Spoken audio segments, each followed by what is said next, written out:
Hello friends, आज हम John Milton द्वारा लिखी गई पोयम ऑन हिज ब्लाइंडनेस का अध्ययन करेंगे। इस पोयम में कवि भगवान को संबोधित करता हुआ कहता है कि उसकी आधी उम्र में उसकी आँखें की रोशनी कैसे चली गई।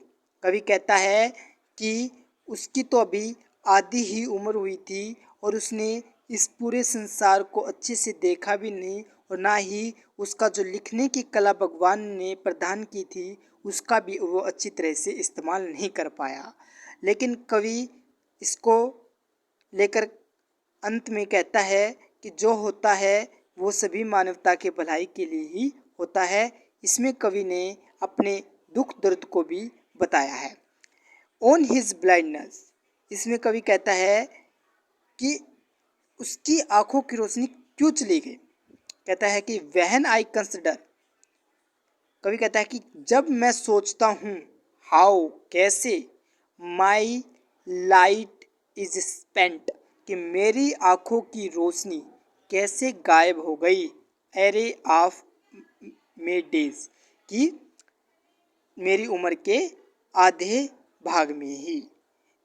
और कवि को अब क्या है, कवि की आंखें चली गई हैं तो इस कारण कवि को इन दिस डार्क वर्ल्ड, इस कारण कवि को क्या लग रहा है कि अंधेरा संसार, अंधेर में संसार लग रहा है और वाइड चौड़ा लग रहा है, बहुत विस्तार बहुत ज़्यादा लग रहा है और कवि इसमें अपने आप को अकेला समझता है।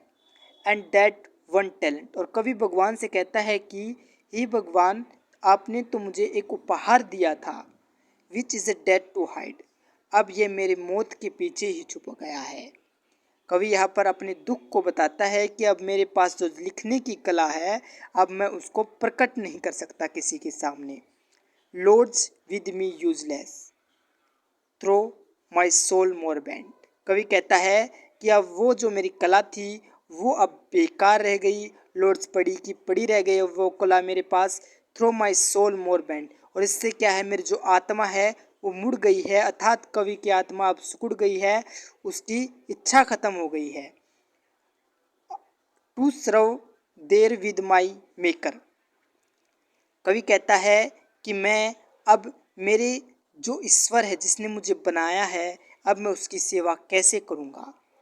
एंड प्रेजेंट, और एट प्रेजेंट में क्या है कि अब प्रेजेंट की बात यहाँ पर कवि कहता है कि अब मैं आंधा हो गया हूँ, अब मैं ईश्वर की सेवा कैसे करूँगा अपनी धार्मिक कविताओं के द्वारा।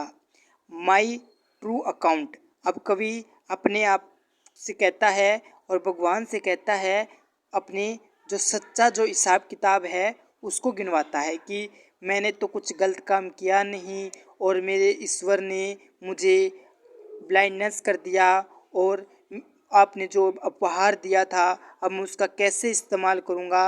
ये सभी कवि भगवान से कहता है, लिस्ट रिटर्निंग चाइल्ड, और कवि कहता है कि अब कहीं भगवान उसे इस बात के लिए डांटे नहीं।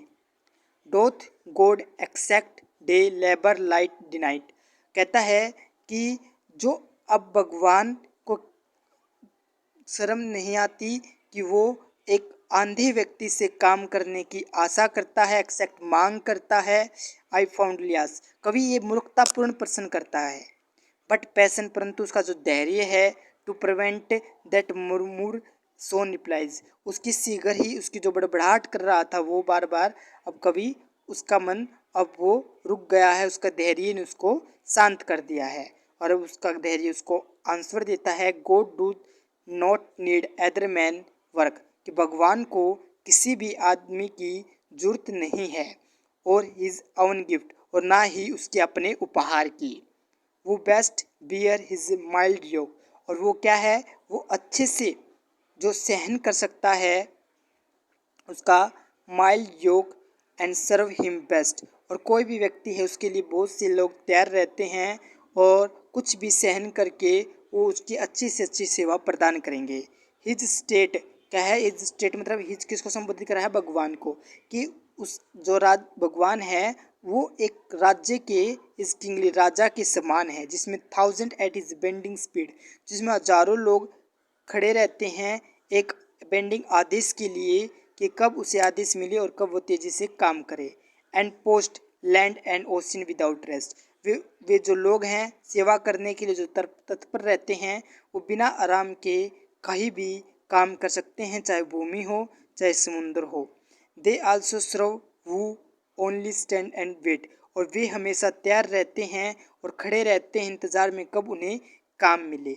यहाँ पर पूरे स्टिंजे में, इस पूरी पोएम में कवि अपनी ब्राइटनेस को भगवान से बताता है कि वो क्यों ब्लाइंडनेस हुआ है और वो उसको ये सब भी मानवता की भलाई के लिए ही होता है। अंत में इस कवि अपने आप को खुद को सांत्वना देता है।